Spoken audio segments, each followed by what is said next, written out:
Budget-friendly ang potong ito, pangmasa, asukal at harina lang po ang main ingredients natin dito. Kahit walang gatas, masarap pa rin at sobrang lambot. Napakasarap nito i-partner sa kape. Tigplahan tayo ni mong sa kapitsil ng kape pagtulak, sulbad na. Ni aoy.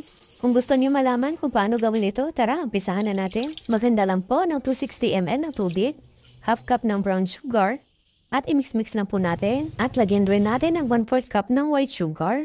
Mix-mix lang natin mabuti hanggang sa matunaw ang asukal. At lagyan rin natin ng 40 tablespoon ng oil at 1 teaspoon ng vanilla extract. Maglagay rin tayo ng 1/4 teaspoon ng asin, pambalance lang ng tamis. At mag-sift lang tayo ng 2 cups ng all-purpose flour at 2 tablespoon ng baking powder. Inalagay ko na lang po ang ating mga ingredients sa comment section para kung gusto niyo gayahin ang ating recipe, madali niyo lang masundan. Mix-mix lang po natin hanggang sa maging ganito na ang consistency ng ating butter. Ganito po kalapot ang ating butter at i-rest lang po natin ito ng 30 minutes. After 30 minutes, haluin lang po ulit ang ating mixture. At i-ready na natin ang ating mga puto molder.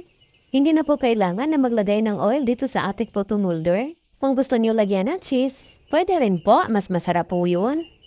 Steam lang po natin ito ng 18 minutes in high heat.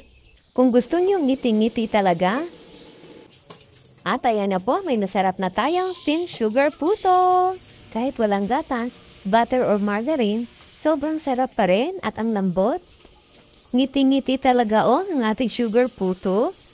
Pag ginawa mo itong pangnegosyo, ang laki ng kikitain mo dahil asukal lang at harina ang kailangan mo dito. Kung mahilig ka sa puto, isama mo na ito sa recipe mo.